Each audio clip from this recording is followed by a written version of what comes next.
Hello, hello, hello, hello. Welcome to another week of Real Family Talk. This is your host, Jay Real. Hope everybody's having a great evening this Tuesday evening. As always, I'm having a great evening on Tuesday night. Nice, cool, beautiful night in Orlando. Again, this time of the year is always nice. It's just nice to go outside and not have to worry about Sweating. yes. Yes, this is WOKB 1680, Orlando's gospel music channel. Listen live at WOKBradio.com and tune in. Find us, I should say, on the TuneIn app on your mobile device as well. Remember, you can always call in 407-894-1680 is the number to join tonight's conversation. Let's go ahead and welcome everybody in the building tonight. We have Jeremy's in the building. How you doing tonight, Jeremy? I'm good. How y'all doing out there?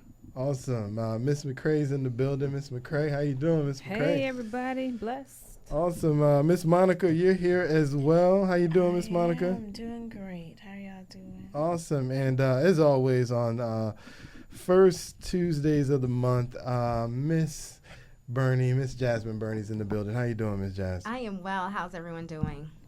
Doing all Moments right. with Jazz. She's her own. I'm going to work on that. Yes. Miss Jazz is in the building. Man, let's jump right in. You know, as always, during this time of the season, talk a little football real quick. My Steelers lost again, so we'll move on. I know y'all don't want to hear about that. Okay. Yeah, they lost again, man. It was so sad, man. I didn't watch the game. I was watching on my or keeping at least up with the score on my phone. At one point, they came back. They tied the score, 24-24. I said, all right, we're doing good this time, right? No. And then next thing I know, I turned back 30 minutes later, and the score was 55-24. I was like, what? How is it 55-24? Well, that's all right, man. The Philadelphia Eagles fans were happy this weekend. Somewhere, God bless Nick Foles with the ability to pass. And he threw 7 touchdown passes. I think he tied a single game record, 7 touchdown passes in a game. So Philadelphia won another game, which is good for them because that NFC East, they're just beating up on each other over there, man. So I think they're just a game back from being at the head of the NFC East, right behind Dallas. Dallas, they won again. They managed to squeak out the game. Let's see, what other good games happened this weekend? Florida State versus Miami. Florida State versus Hey, Miami. now. There you That was go. a good game? I mean, we just Actually, are it was winning. a good first half. It was a good first half. Yeah, well, we won, so it was a good It game. was a good first half. Florida Yeah. State. Florida State won, man. A lot of Miami fans upset. They were making a lot of fun. I had to retract a lot of statements. I saw a lot of Facebook posts where people were retracting their statements about Miami, asking their FSU fan friends to leave them alone. Yeah. Yeah. Miami fans were a little hurt. They got blown out. What was the final deficit? 41-14. 41-14. Wow. Nobody expected, well, I guess Vegas expected that, but most people thought it'd be a little bit closer. But Vegas got it right this time. They expected them to lose by at least 21. But, yeah, man, so good football weekend. Unfortunately, though, in football, everything has really been overshadowed what happened down in Miami. And we'll get to that. I can't let that slide. I have to talk about that. But we'll talk about what happened down in Miami with the Richie Incognito and Jonathan Martin situation. We'll get to that tonight as well. We're also going to talk a little bit about the movie, phenomenal movie. If you haven't gone to seen it, you have to go see 12 Years as a Slave. So we'll talk about that in a little bit. If you've been watching it, it actually is going to expand to several more theaters in the city of Orlando here. So if you're here in Orlando and you missed it at the Enzian Theater this past weekend, it will be at some of the other theaters in the city. So the chance is still out there for you to go see. So we'll talk about that as well. And as always, the reason why she shows up, Miss Jasmine Burney, is going to talk with us tonight about the Florida governor race. Next year, November 2014, we'll be voting for our next governor, or we'll vote for another term of Rick Scott. So she's going to talk a little bit about the Florida governor's race that's coming up. Go ahead, Ms. Jasmine. Talk to me about it. Okay, well, yesterday officially marks the 1 year mark away from the year-long election that we have ahead of us for a gubernatorial race, as well as local political campaigns for states and county races. And we can officially say that we have top contenders in our gubernatorial race with Charlie Crist, Nan Rich, and Rick Scott, who Rick Scott actually hasn't exactly filed yet, but we do know that he is going to be running for re-election. The sad part about this race, and I'll start with the fact, is that Nan Rich, a candidate who's been running for governor for over a year now, is pretty much the leading candidate when it comes to the real Democrats. And I say real because Charlie Crist just became one. But he is going to be the top contender for Democrats, regardless of Nan Rich's stance. And it's unfortunate. It's sad because Nan Rich is not going to light a match candle to anything that former Governor Charlie Crist can do in this particular race, essentially because she's only been able to raise a little over $300K. And when you run in races, especially the one like this, it's all about doors and dollars. That's any campaign. Campaigns 101, doors and dollars. And if you've only been able to raise $300K and you've been campaigning over a year, there's a problem. Rick Scott has already raised $36 million, and he hasn't even signed up to be a candidate yet, but he has a political committee raising funds. Then you have Charlie Crist, who also has a political committee, and they have not filled out financial reports yet. So we don't know how much he has in his war chest, and that will be provided to us very soon. But as I stated, Charlie Crist, Rick Scott, two top contenders for the state gubernatorial race.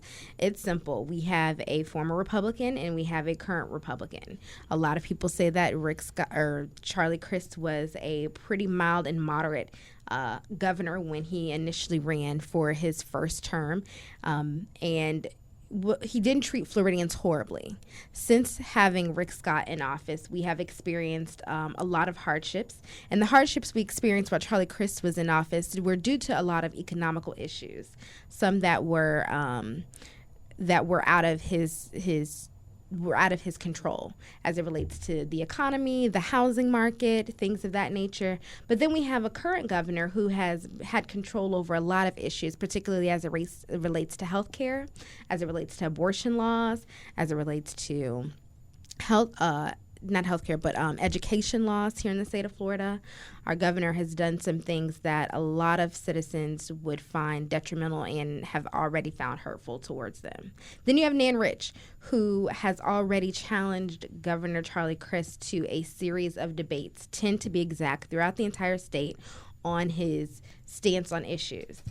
Because he has changed his party now 3 times, his stance has changed 3 times.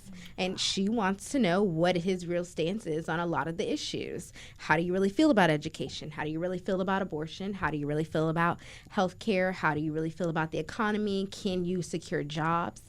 And again, because Nan Rich is not the leading contender, she is not the key person that the Democrats are going to support and back, a lot of what she's going to say is going to be muffled, and we may not hear a lot from her.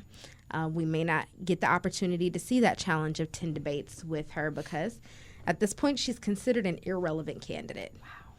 It's shocking for some individuals. Nan Rich has a lot of female supporters, a lot of progressive supporters. So that's where her support is going to come from. But there aren't enough of those individuals to take her over the finish line.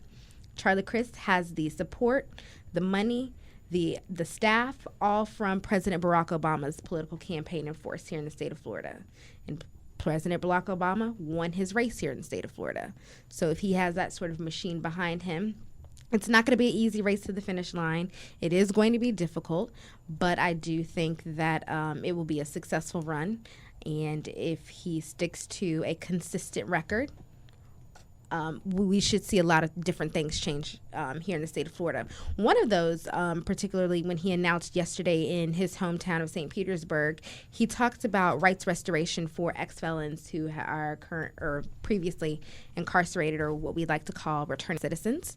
He talked about turning Florida into a top contender for STEM education by 2020. And he also talked about drastically funding, putting funds back into education and make sure that we are a force to be reckoned with other states. So those are some great things that we'd like to see happen here in the state of Florida. I know a lot of people want to see Medicaid expansion take place here in the state of Florida. We talked about this previously when we discussed the Affordable Care Act and how our governor denied over $58 million in funds to extend Medicaid to individuals who need it, who may not necessarily be able to pay for it out of pocket and may not be able to afford it from their current employer. So these are some of the differences that we are going to see between Rick Scott and Charlie Crist. A lot of people say that they are tired of they're tired of Rick Scott, and they don't want to continue in the same path that he's taken in the state of Florida. But they also don't know if Charlie Crist is going to change his mind again or his stance on issues once he gets elected. When you have a campaign that we think Rick Scott will probably run about $100 million by the time this is over. In his 2010 race, he raised about $75 million. And that was $50 million more than his candidate at the time, Alex Sink. So when you have that type of money and people can write unlimited amounts of checks to you, you can outspend, you can outcommunicate, out-talk, you can out-knock, you can do whatever you can if you have those dollars and funds behind you. So we'll see how this race turns out. But it's all going to be about who stays consistent with their message. I will say Rick Scott's done a great job of staying consistent with his message, and that is making his friends richer and creating laws that support the businesses that he once frauded, or he once used to help fraud the government out of $1.7 billion. So, you know, he's been consistent with that, and each year he creates new laws to continue in that mantra of supporting businesses here in the state of Florida, whether that's privatizing our prisons, privatizing our healthcare system, privatizing our schools. He's consistent. We know what we're going to get. With Charlie Crist, we have to sit back, wait and see to hear what the promises are that he can make, and he can really deliver on them. Shouldn't we just take a poll and see what the highest percentage of interest is in the poll, and then figure that's what he'll say.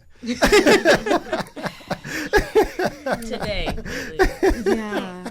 maybe not tomorrow. I got a couple questions, if you don't mind, Ms. Okay. Burney. So with Charlie Crist, what do you know, what is his record that he's going to run on? Like, what is he going to say that from when he was in there before that we can quote unquote count on for him to continue? What are those things? Well, some of the things are the women's reproductive rights. He wants to make sure that women have the right to reproduce at their own will and not be pressured by the government to make any decisions about whether to keep a pregnancy or to dispose of one. Education is another one. We saw Governor Rick Scott take away raises from our teachers, take away millions of dollars, and then try to insert a portion of those millions of dollars back into the school system. But still, that wasn't adequate enough to bring us back to the level we needed to be to educate our kids. Rights restoration, making sure that we give these returning citizens their rights back so that they can find employment, they can find housing, that they can be educated, or at least start their own businesses. And these are issues that when he was in office previously that he actually took up? Or these are the new things? These are actually issues that he addressed. When he was governor, individuals did have the right to automatic rights restoration. He had the opportunity to vote on a bill. He had the opportunity to sign a bill or veto a bill to restrict a woman's right to choice about reproductive rights, and he vetoed it. Also, when it comes to removing raises from teachers, educators, and restricting the funds that are used to help fund teachers. He had a right to either veto that bill or sign it, and he vetoed that as well. So in that sense, he's staying consistent with those particular issues. People just want to make sure that he doesn't sell out once he gets in office. They want to make sure he's staying consistent. Yes, he vetoed those because he had other plans. His other plans were to run. He could either run Senate or he could run for another term. He knew he needed particular backers, and those primarily were your teachers, your women, your minority communities to help bring you over the hurdle. New issues like immigration are going to be things that people are going to be talking about and trying to address and reaching that Hispanic population. Sure, he'll be for that, right? Oh, yeah. Oh, absolutely. And trying to secure in-state tuition for students who were born here but their parents may not have. What do you know what his stance on the No Child Left Behind? Actually, I do not. I don't know what his stance is on No Child Left Behind. I wonder. That would be interesting to me. To me, well, we'll see what happens. The one thing that I have to forever give Rick Scott credit for. Rick Scott, of course, brought Wawa to Florida, and for that he has to be commended for bringing Wawa to Florida. what? All the things he's Get done. up, walk outside, down the stairs, and go run a full lap. Of all the things he's done. If you've been to a Wawa, Absolutely you not. know exactly what I'm talking about. He probably helped employ a couple hundred more people here in Florida. Great. Thank you, Rick Scott. Thank Yes. Greatly Well, Wawa. they actually said I think they expanded. They were doing 300 stores over the 2 years, or 2 or 3 years. And so, I mean, it's probably a few thousand actually, but All right. Wawa is a special place. If you have been to Wawa, you know exactly what I'm talking about. I'm so mad at that. We'll see if that comes up in one of his commercials. We'll see if Right. it comes up in Or one of his speeches. commercials. I brought I'm y'all sure. Wawas. Yeah. I'm sure it won't, but it is a magical place. Magic. Magical. He just goes to If you visit, just to walk taste one of around, those Just walk sandwiches, in man. there. just to breathe the fresh bread, and then go fill up. Oh my God. Yes, man. Wawa That's saves correct. Florida. Wawa saves. That's his billboard Right. right there. Yeah, we'll see, man. I think it's going to be interesting. Like you said, I think the money aspect is going to be really, really interesting. I think the one thing going for Charlie Crist is I think he will be able to, I think he's going to be able to compete money-wise because of his name and because I think the larger Democrat population hates Rick Scott that much that they're going to ensure they do everything to make sure if he's got 100, he's definitely going to, if he don't make it to 100, he's going to get 75 or so. So it's going to be a big money campaign, and we'll see what happens, man. Yeah, they said that this is probably going to be one of the largest grossly funded campaigns in Florida's election history, one we've probably never seen before. So if any of you are looking for political jobs, Right. I say go ahead and gravitate yourselves towards some campaigns because they'll probably be hiring people to do all sorts of things, and clearly they'll have the funds to fund you. So I'm sure they will. Yeah. I'm sure they will. Yeah. And the sad part about this particular election too, to me, is really you have. I mean, you know how that, you always it's just the better of two evils. You really almost have, because to me, Charlie Crist. The reason why I don't like Charlie Crist is because the man he has no foundation. He just goes where the money is, and that's simply. I mean, and most politicians, you say, oh, but that's every politician. But to me, more than any other politician, like He's pretty the man blatant. has no, it's what do you need me to be today? Yeah. And how much are you gonna give me? double-minded. And Yeah. it's like that. Well, all right, I'm got you. Yeah. And that's the sad part to me about Charlie Crist and Rick Scott. I mean, Rick Scott is not perfect by any stretch of the imagination, and I'm certainly I doubt he'll go down as one of the greatest governors Florida's ever seen. But at least the one thing you can say about Rick Scott is the man stands up for what he stands up for. this is correct. And he's consistent. Correct. And at least at the end of the day, he can say that he is who he is, and that's who he is. That's a consistent And you may not jerk. like it, and that's okay, Yeah. but I am who I am. Where when you look at his main opponent, like Ms. Burney said, his main opponent, honestly, take a poll, see what the highest percentage of issue is, And that's going to be his point. You know? And you can buy it if you want it, you know, but there's something to be said about, you know, just hopping on the issue of the moment. Yep. Something to be said about that, man. The issue of the moment for Rick and the party of the moment for Chris. Yeah. So it'll be interesting to see how this all unfolds. And I know we'll talk about it in the coming months. I'm pretty sure a month from now there'll be a new update. Sure. And we're going to have to discuss it's on and popping now. We're in November, so January. Oh, boy. Oh, boy. It's going to be interesting, man. Yeah. And his first finance report will be very telling. It will also let us know how much weight he really will have in this particular race. So. All right. Anything else you want to add on that? That is all. Thank you all for having me this week. Hold on, I can't let you go. Oh, okay. I have more questions for you. Okay, I'm scared. I haven't seen you since the rollout of the Affordable Care Act. Thank you. The rollout of the Affordable Care Act. So give me an opinion, Ms. Burney. What are you thinking? I am thinking that there's good news on the rise. The creative minds behind Google and other massive tech firms have come together to help our president to streamline and fix the glitches that people are experiencing as it relates to the Affordable Care Act. I was on the phone with my father driving here tonight, and he said, "Did you hear about the woman who was paying $500 out of pocket for health insurance and now only has to pay $30 because of the Affordable Care Act?" Look at God. That is an amazing victory. I could care less about the glitches if I get to save $500. If I get to save that amount of money on health insurance, I will take the glitches. Now, I hope that's not a glitch, but I will take the glitches. Right. We'll find out. We'll find out soon enough, man. $30 every second. But I will take the waiting. I will take the glitches, and if that is what the results are, I'll take that. So I understand that there are going to be problems. There are going to be issues. Another good thing to pull out of this negative situation that people are creating is that you had 28 million people trying to access this website to get health care.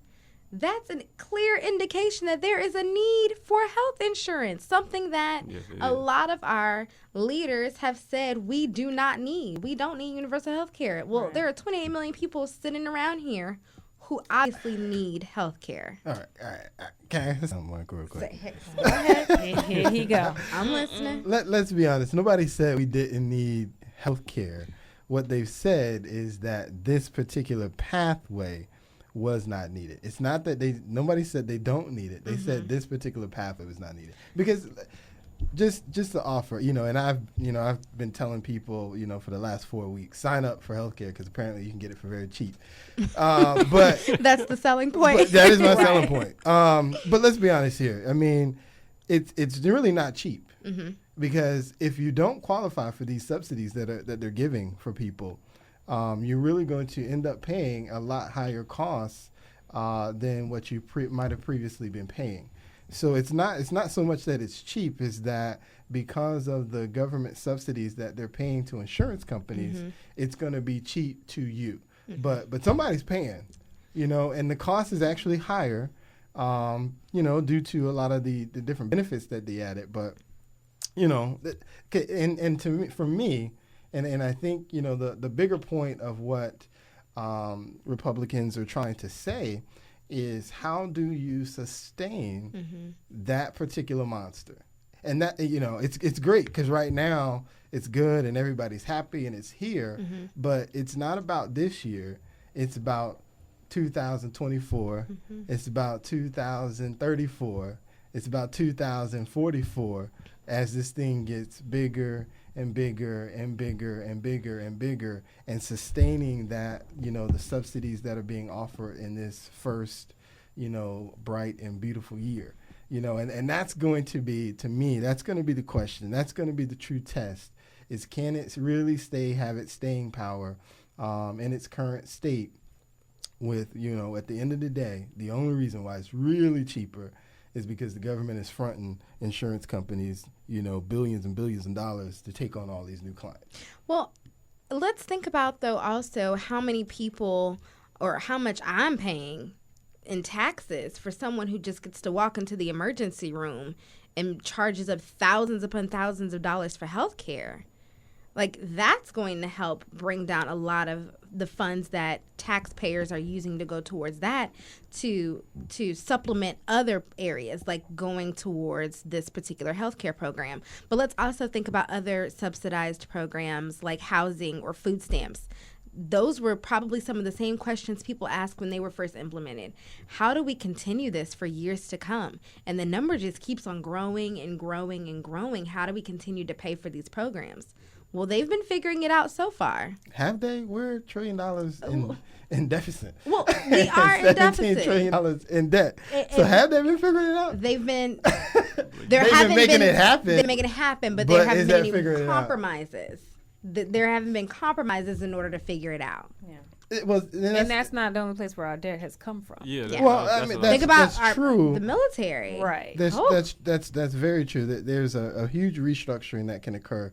Especially when it comes to the military, it's very popularized that we spend more on our military than the next, 29 or 30 countries combined. So, yeah, we do spend a lot on our military. But, hey, at the end of the day, when there's a problem in the world, who's the first person they call? And if we don't show up, it's a problem. Correct. So there's a reason why we spend that money. It's not so much what we're doing in this country. It's what we're expected to do in all the other countries. And, and I'm an advocate for cutting that out. So you're not going to get me arguments from me on that. But yeah, I mean, military is an issue, but also an issue too is, I mean, I think, you got to help people. I've said this before. You got to help people, and there is an extent that should happen, but there's always got to be a limit to it, and you can't be everything for everyone all the time. And I think that's the fault that we've placed on our government, is that they should be everything for all people at all time. And I think, ultimately that's why we're over $17 trillion in debt. That's why there's over $1 trillion in deficit every year. And we're going to see $1 trillion deficits or more, bigger, because as these programs get bigger, the deficit's going to only get bigger going forward. And again, at some point, somebody's going to have to answer that call to say, how are we going to stop this? Or, where is this money going to come from? Because at some point, there's going to be a problem. We've seen in today's era, governments can struggle. Governments can find it very difficult to get money. It happens. It's happening in front of us. And, we've probably got a very long time before we reach that point. But that's not the point. If we can see ourselves going down that road, let's stop it now, so that 50 years from now, when I'm 90, or not 90, I won't be 90 in 50 years. I'll be close to it though. 50 years from now, when I'm almost 90, and my kids are trying to figure out their way, and maybe they go into politics or at least study it or whatever the case may be, that they're not concerned about the $100 trillion debt that the U.S. government has and the $4 trillion deficits that they have every year. And you gotta, like I said, you gotta cut it somewhere. You gotta do something, or at least cap it, not even cut it, just cap it. Well, we've seen that this year, though. We've been going through this midnight deadline of the debt ceiling and, raising it, lowering it. What should we do? In a panic, government shutdown actually happened. And we're pissed because they're doing it that way. Well, I think it's more so there's not a compromise. There's just not a compromise. There isn't. There are temporary fixes or Band-Aids over it. Maybe these groups of individuals just don't have the solution that's necessary. Maybe not. But, the good thing, next year, 400 House seats up for grads next year. In the November 2014 elections, another, I think it was 35 seats in the Senate are available in next year's election. So, hey, man, get out, man. Yeah, get out and vote. I mean, nationally right now, we only have 2 African-American United States senators, and one was just elected a little under a month ago. All right.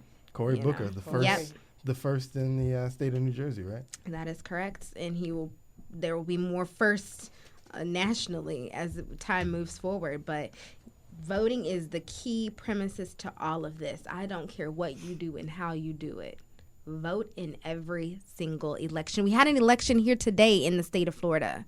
For those of you who live in Eatonville and Apopka, you had charter amendments today on your ballots.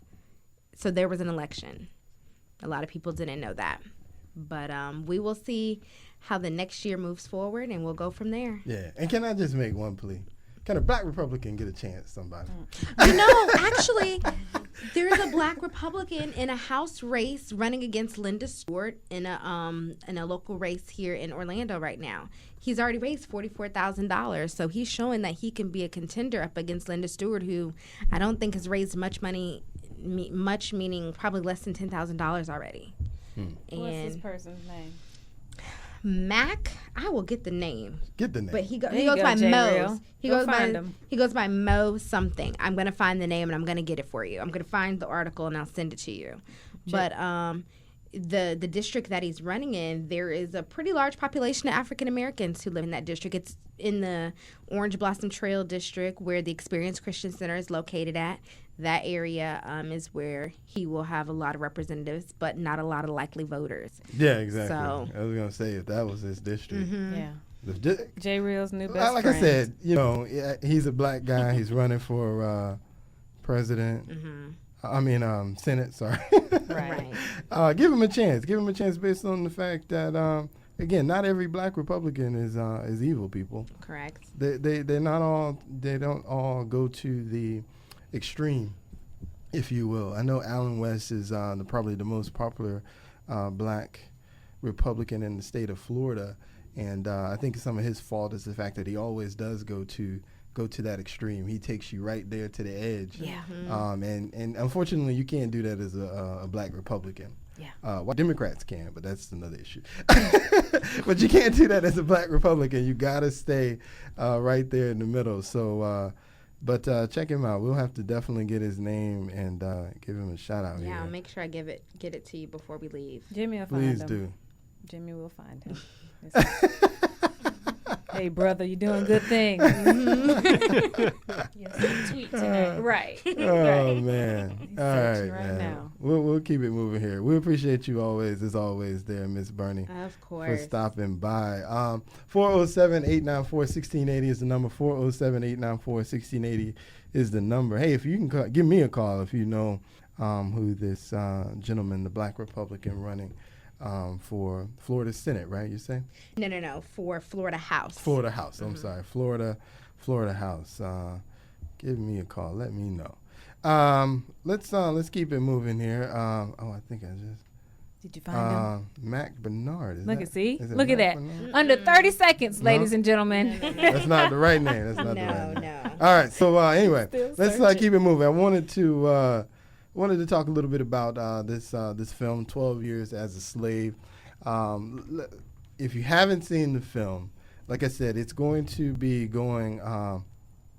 It's going to be opening in more theaters in the city of Orlando, and I imagine across the country as well as we move forward into this next weekend here. 12 Years as a Slave. The first question I think that has to be addressed, because most people are going to say, well, why do I need to go see another movie about slaves? That's going to probably be the first question, and your reason for not going. I want to just, the reason why you should go see this movie, one, it's just not another slave movie. This one is actually based on the real life account of the main character in the movie, Solomon Northup. Solomon Northup. And so this was his story that he experienced as a slave. You'll see it's a progression. You can find the book. He wrote a memoirs about it, and basically they just turned it into a movie written in 1853, I believe, is when his memoirs were released. So I mean, this is a old story that's never been told. That Steve McQueen, who is a black director, John Ridley, who is a black screenwriter, came together and came up with this story and produced it for us, and created it. And that's why you want to see it, because it is a real story. I think one of the things that we're missing in black film are real stories. We get comedies and we laugh and we create them and they're funny and that's great. Every now and then we'll get a little bit of a drama. But, you know, our drama is like the next movie coming out in November that I know y'all are probably running to see, The Best Man Holiday. That's going to be good, though. That's our drama. It's drama with comedy. You know, it's not even, you know, you think about the last kind of big drama in my mind that I could think of is Precious. You know, just powerful drama. Yeah, it was touching and it was rough, but it was powerful. It was a drama. And 12 Years as a Slave, to me, is right in that vein. It's powerful. You cannot watch this movie. I was telling my wife that, to me, this movie is like Roots was when Roots first came out. And Roots, of course, came out in a time, and people were like, oh, my gosh, I can't believe they made a movie like that. And it really wasn't that bad when you look at it in today's day. But 12 Years as a Slave, yeah, that's that movie. This is our Roots. They go there. This movie is what Roots could not be because Roots was on TV. Okay? This is in a theater, so they can just really go there. And when I tell you they go there, they go there. And then the saddest part is, even though they go there, we still can't fully imagine what they endured. So while some of these scenes in this film are really hard to watch and powerful, but necessary, and then to put you in the mindset that it was even more than that, I think that's what really got me going a few times. Yeah, like I said, it's a powerful film. I mean, just to give you the premise of the story, you can go see the film to see how it truly plays out. But basically, he was a free man born in New York. As a result, he grew up. He became a musician. He had a family, and he made his living by being a musician. And then ultimately, one day, he went to have drinks with a few white men that were at least telling him that they wanted him to be a part of this circus troupe that they were creating, and ended up drugging him. He woke up the next day. He was in chains. After, a night of, they took him to the nicest restaurants, kind of wined and dined him, and then the next day he wakes up and he's in chains. And then from there, he begins the life of slavery that he never thought, as a free man in New York, he would ever experience.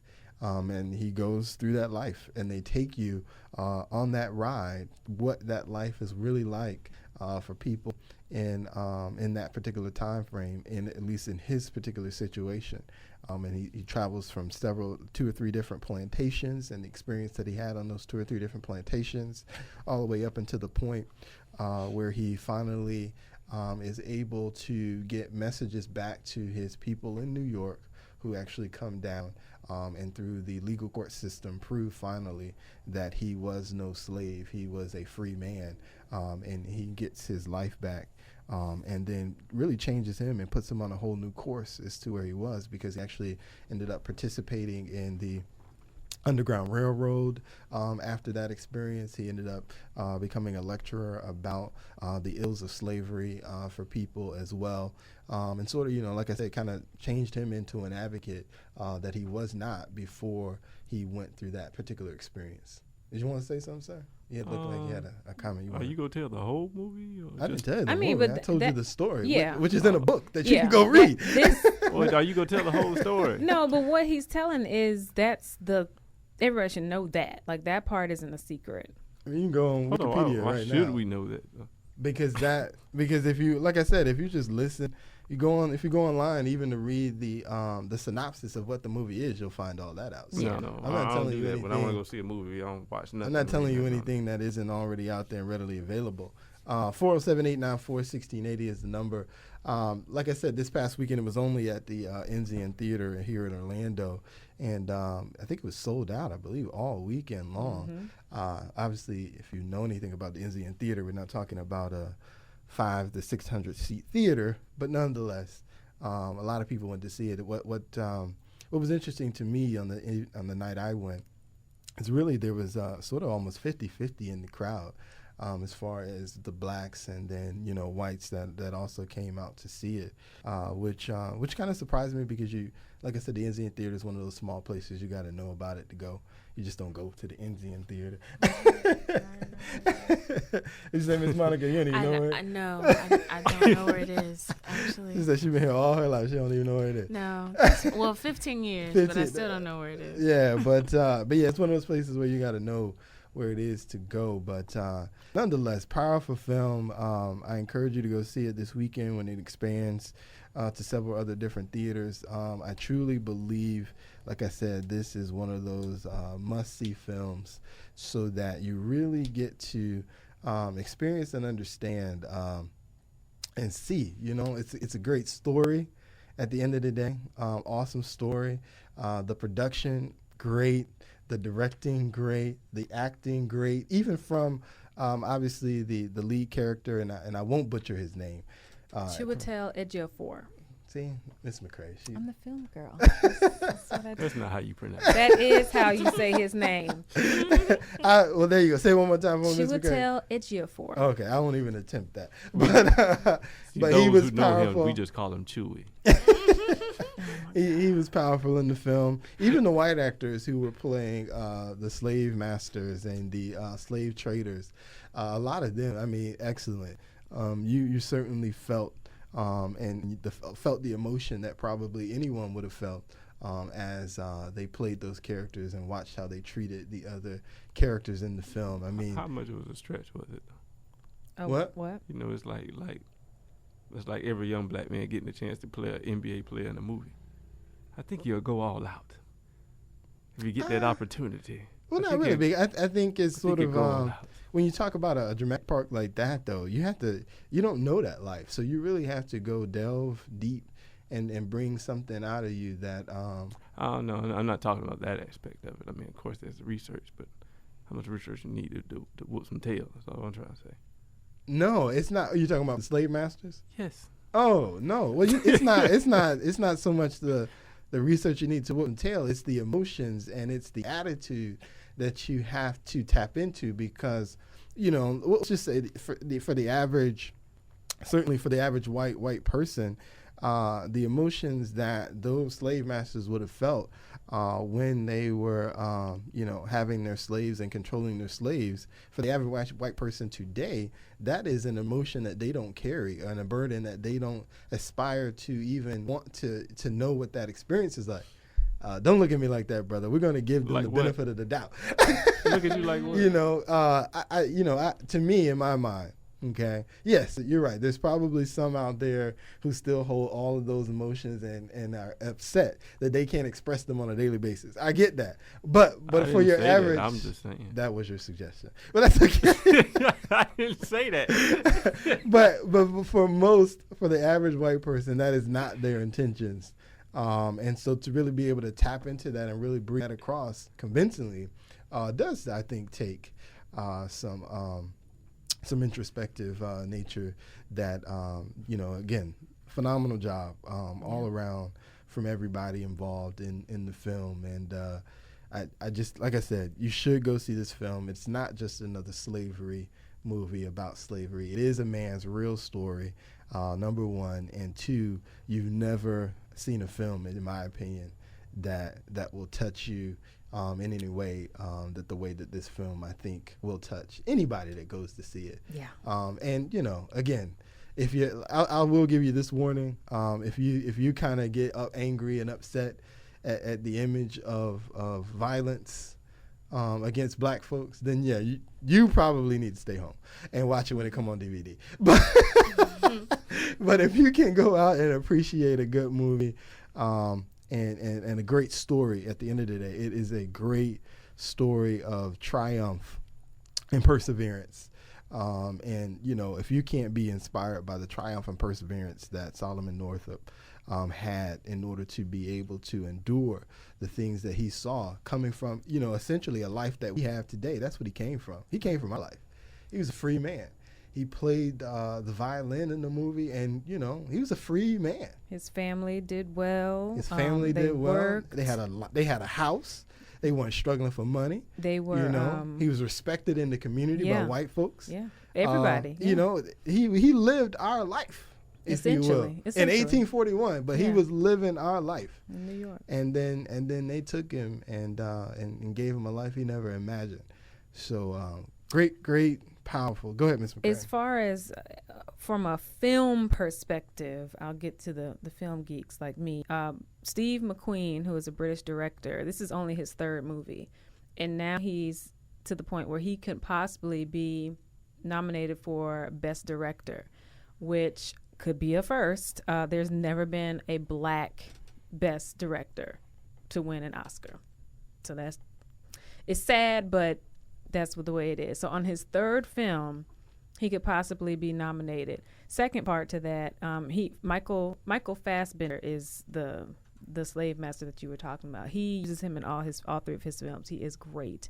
But the thing about Steve McQueen is, in whatever emotion that he's trying to make you feel in that scene, he's gonna make you sit in it. Like, he does these things where he has long scenes, does it on purpose to make you feel that much more. So particularly when you see the film, and now if you get to know what I'm talking about, there are two scenes in particular that are very long, but it makes you feel every second, every night and day, whatever he's trying to convey to you, you feel it. If you leave this film without having questions or wanting to discuss, or like you said, feel inspired, I don't know what's wrong with you. I don't know what's going on. And when I went to go see it, me and my girlfriends were walking out, and we were just talking as we were walking to the car, and a Caucasian woman overheard us speaking, and she joined in on our conversation, and we wanted to ask her honestly, like, as a Caucasian woman watching this, how do you feel? What are you feeling? And we had like a mini little class in the parking lot, but she was open and free. And what she brought up was she saw that as a woman, they still had no power. And I mean, that's the way it is now. Really, sexism is very real. So it was the slaves at the bottom, and then the white woman was like right there. She wasn't no better than a slave in certain aspects of it. And if you see the film, you'll know what I'm talking about. It's always the white man that is at the top of the game. And then she kind of turned the conversation in and made us think, like, when it comes to your girl, Miss Clinton, J. Real, who he's going to vote for, we're going to see just how sexist this country is going to be, or it can be. Because, again, it's all about, if it's a man, great. Might be a black man, you might have some trouble. But if a woman wants to lead, watch and see. So that's where it was different perspectives. We wanted to be able to talk to different people. Like, how did you feel coming out of that from a black woman's perspective, a black man, a woman, a white man? Like, what are your thoughts? And I mean, we couldn't talk to everybody like that, but we wanted to. Like, what were you thinking when you saw this? Right. Like I said, powerful film. I think you'd be you're doing yourself a disservice by not going to see it. We, as black folks, when it comes to film, we rarely, when you look at the year, if you just think about 2013. If you just think about the black films that came out in 2013, most of them you probably don't remember. When it comes out on Redbox, you may go see it one time, but none of them really, touched you. And I think if you think about, The Butler touched me. The Butler, yes. The Butler was on. That was this year. Yeah, we did get The Butler this year. That's true. But it's very rare that we get films that just really touch you and then last a lifetime. Roots really touched people, and people still talk about Roots to this day.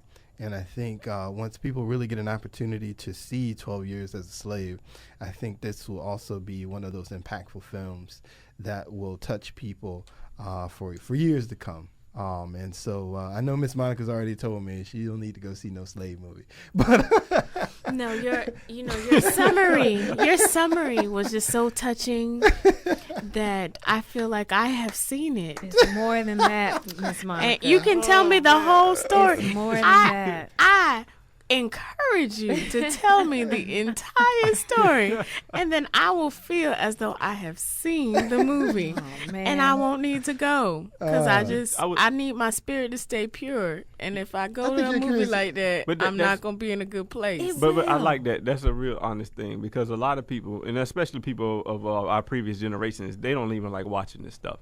And I would say not a lot of them, of course, they can't speak to being slaves, but they grew up in segregation.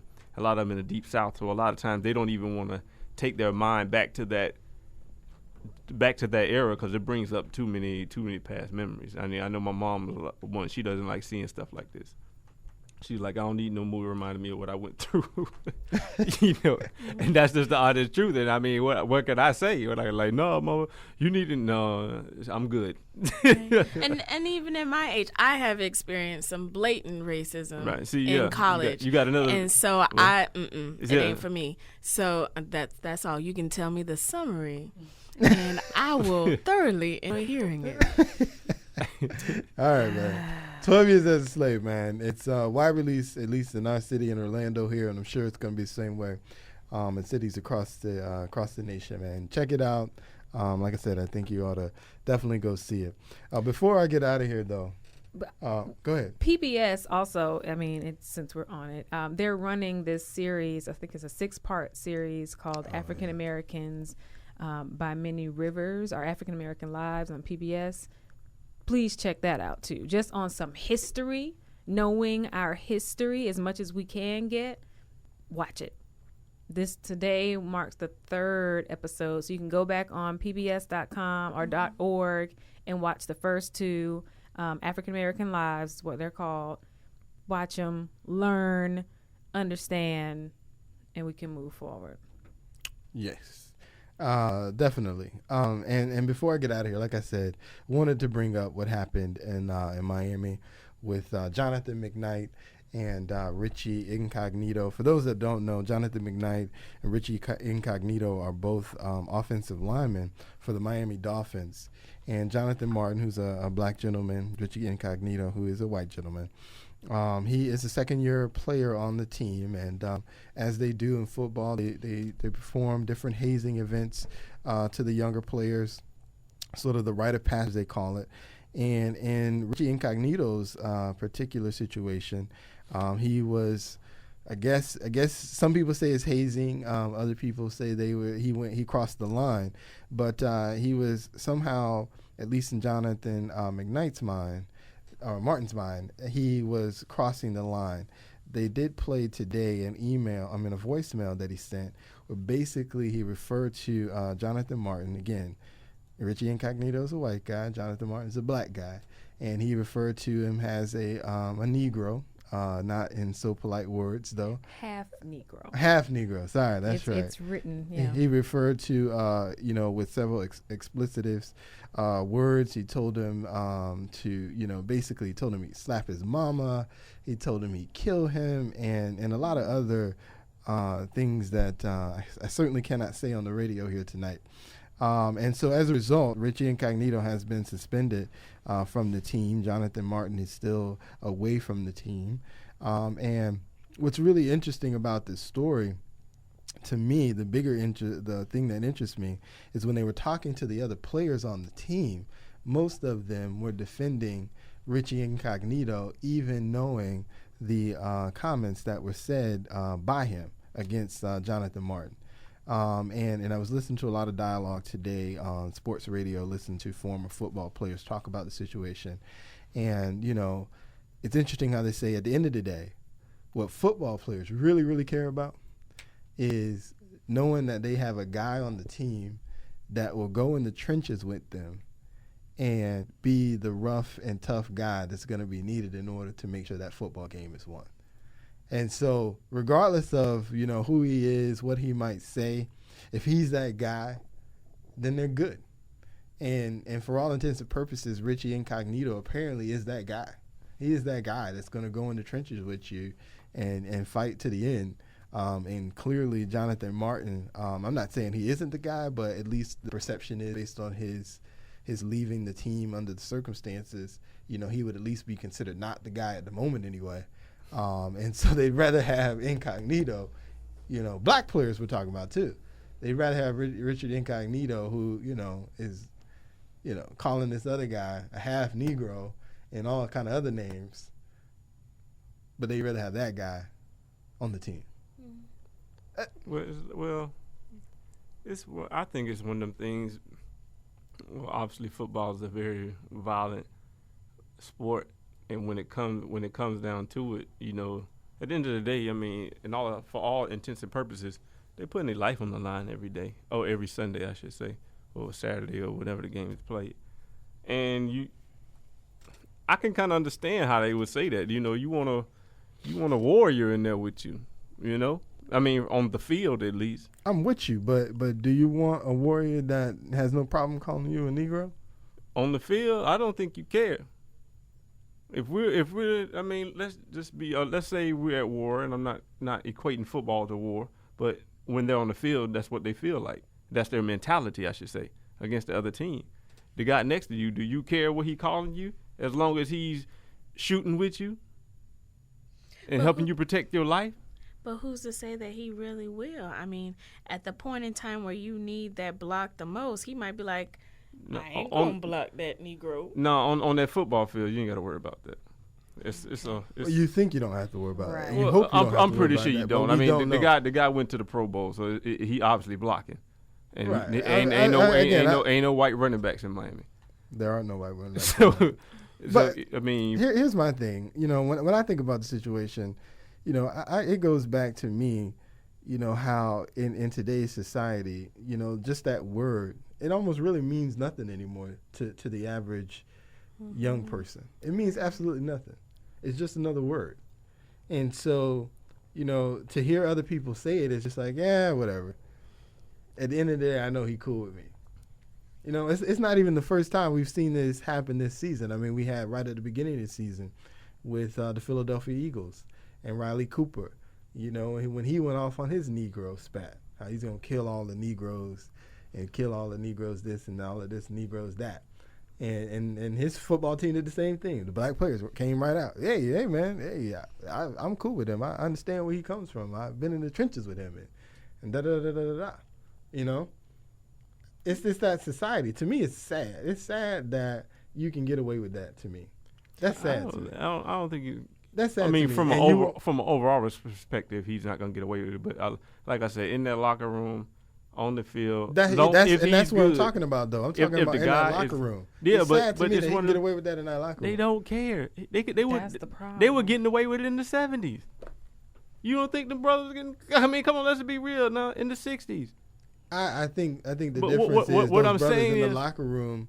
The brothers in the locker room weren't calling each other Negroes. But what I'm not to their face. I understand. But what I'm saying is, when they're on that football field, when you're in a team environment, I'm sure Riley Cooper ain't getting invited to nobody's birthday parties. You understand what I'm saying? And I'm pretty sure Richie Incognito wasn't either. But if you knew that guy on that field was going to come through and do what you needed him to do for y'all to win, or at least give you your best shot at winning, I don't think they care. And I don't think that's foreign. But they need to, and you know what, going back to that movie, every time they said the N-word, the real N-word in that film, I felt it. I flinched. And I feel like if people see this film and it reminds them, we take it for granted because we want to put a GGA on it. It takes the sting away. But no, it's still a very harmful word, and it means bad things. We got to go. Hey, man, to me, something should be said. I can't believe they let them get away with it. To me, I'd have a problem with it. That's just me.